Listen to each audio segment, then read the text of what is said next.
We start with the coronavirus situation here in Japan. The governors of two major urban centers are considering stricter measures, including another state of emergency. The goal is to counter a spike in cases experts say is driven largely by more contagious variants. In the western prefecture of Osaka, officials reported 719 new infections. That's the highest on record for a Monday. Health authorities there are asking hospitals to secure more beds. 254 have been set aside for severe COVID-19 cases, but 302 people are in serious condition. Governor Yoshimura Hirofumi says he'll ask the central government to declare a third state of emergency in the prefecture so he can further restrict the movement of people. Osaka officials plan to ask bars and restaurants, department stores, and amusement parks to shut temporarily. Yoshimura also says he'll talk with governors from neighboring prefectures about issuing a joint request for an emergency declaration. In Tokyo, officials reported 405 new infections on Monday, nearly 100 more than a week ago. The daily tally tends to be low after the weekend, when many testing facilities are closed. Officials here in the capital are also considering requesting an emergency declaration ahead of a week-long holiday that starts in late April. The chief cabinet secretary says the central government is closely watching the situation in Osaka and Tokyo. If we receive a request for a state of emergency, we will decide quickly whether to issue a declaration. Now, vaccinations for the elderly began in Japan last Monday, but some medical workers who administer vaccines have not been inoculated. Only about 15% of the 4.8 million healthcare workers had received 2 shots as of Friday. Doctors and nurses at this elderly care home in Osaka have not been vaccinated either. I'm nervous every day as there's always concern that infections might spread to facility users. I think medical workers, the ones who give vaccinations, should be vaccinated first. A senior member of Japan's ruling party has suggested vaccinating everyone in Japan who wants to receive the jabs could take until early next year.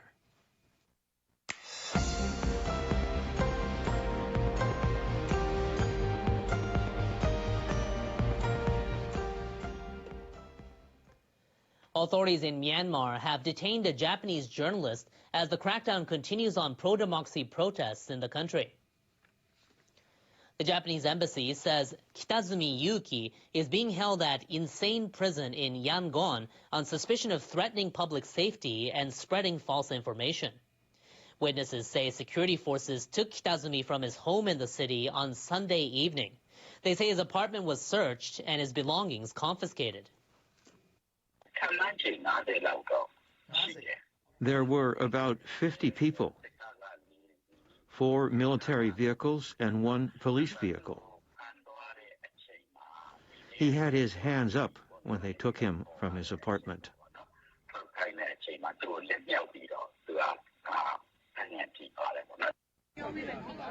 It's not the first time the freelance reporter has been taken into custody in Myanmar. He was held briefly in February while covering protests against the military coup staged that month.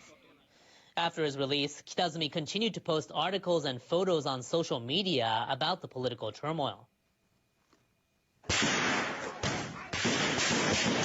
Myanmar's military is clamping down on media to try to control the flow of information in the nation.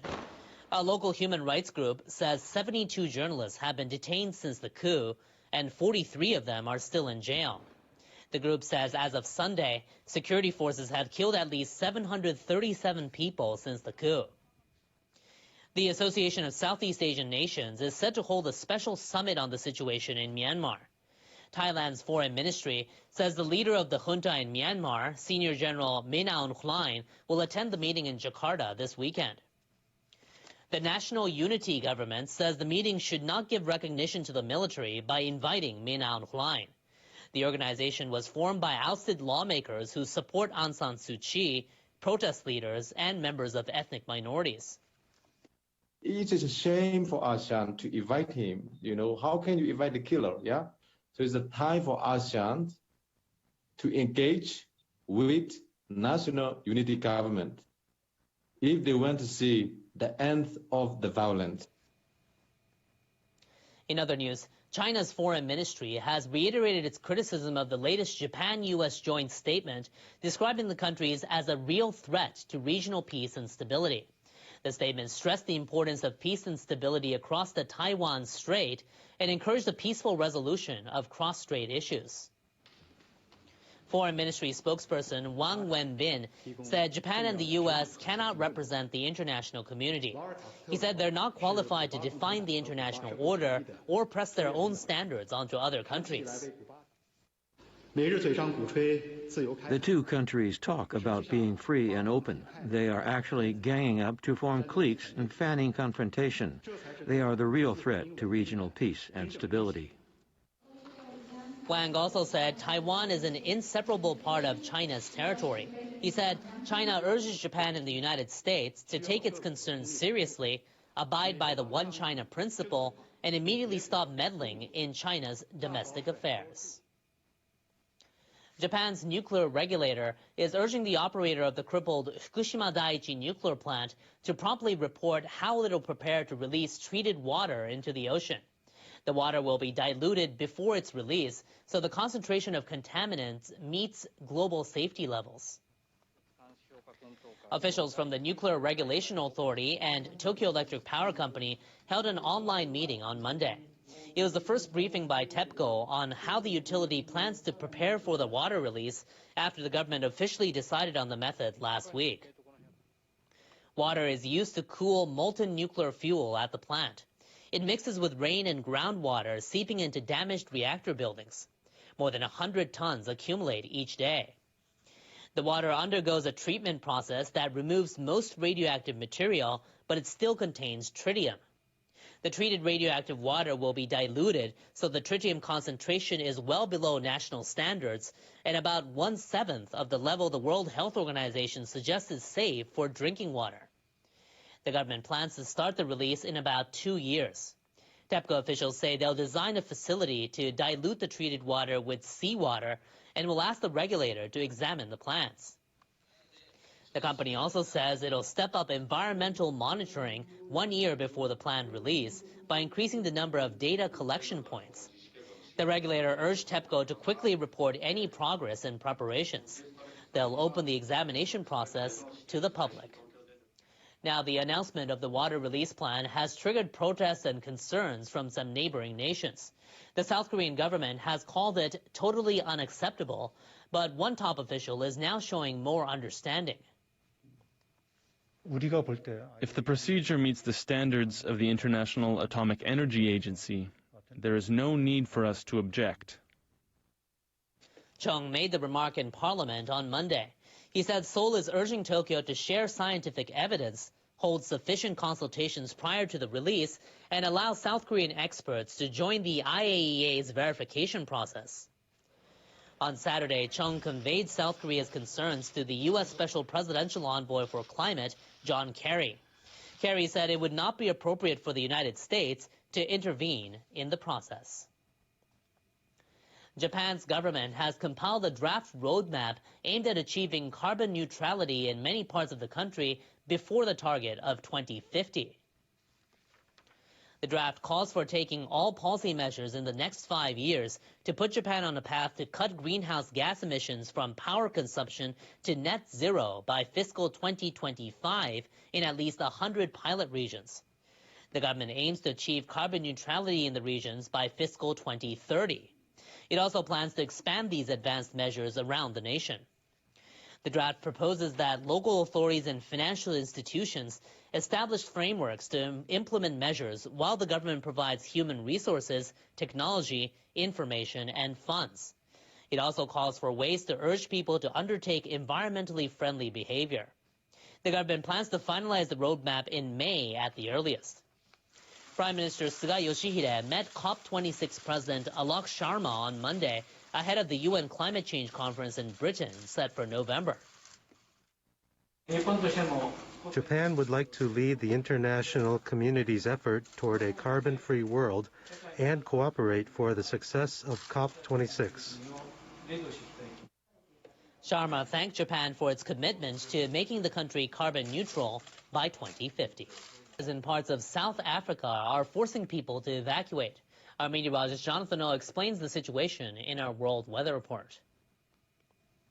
Hello, it's been a dry pattern across the southern areas of the continent of Africa and over into South Africa, even the southern areas like Cape Town, staying dry, and we're having problems like this. Take a look at this video coming out from the city as students at the University of Cape Town had to be evacuated Sunday after a forest fire from Table Mountain spread to the facility.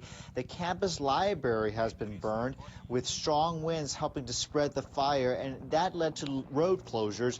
Over 200 firefighters and emergency personnel battled the blazes, with 4 helicopters being used to drop water on the threatened area. And according to local media, 1 firefighter has been injured. We are expecting a dry pattern to continue, maybe a few passing clouds. That's just about it. Definitely not any type of major rain to really deal with that situation. So that's going to continue to be an issue as we go into Tuesday. Over on the flip side of South Africa, Johannesburg, looking at sunny skies with a high of 23. You have to look up toward the central portions of the continent of Africa before we see some rain and thunderstorms where we typically have that type of pattern.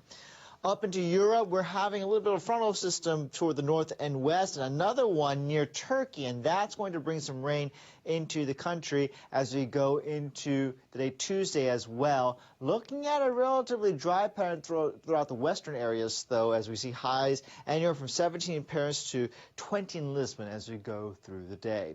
Meanwhile, near the Philippines, we're keeping an eye on Surige as this typhoon continues to be in the area. It is going to be weakening, but it's going to maintain at least typhoon strength, so either it's going to be a typhoon or a very strong typhoon over the next several days. It's not really expected to move anywhere. It's going to be spinning its wheels near the Philippines over the next few days. We have to go into the latter part of the week before it starts turning toward the north and east. That's a look at your forecast. Hope you have a good day wherever you are. Final arguments are presented in the trial of the former Minneapolis police officer charged with killing George Floyd. South Korea's government proposes a law requiring its citizens to get official permission before using the internet to contact anyone in North Korea. Japan's government says it is asking Myanmar to release a Japanese reporter arrested by security forces Sunday in Yangon. And NASA flight controllers celebrate after the experimental Mars helicopter Ingenuity carries out the first powered controlled flight on another planet. Closing arguments are taking place in the trial of Derek Chauvin, the former police officer charged with the killing of George Floyd. The prosecution has told the jury this wasn't policing, this was murder, but the defence says Mr Chauvin followed police training. UEFA, the governing body of European football, says a planned breakaway Super League of rich European clubs from England, Italy and Spain is a spit in the face of all football lovers. The plan has sparked outrage among fans, leagues and associations. The UK is imposing travel restrictions on India after a huge surge in cases there. More than 273,000 new infections were confirmed across India on Monday. And NASA has made history with the first helicopter flight on another planet. The small drone, called Ingenuity, took off from Mars and was airborne for less than a minute.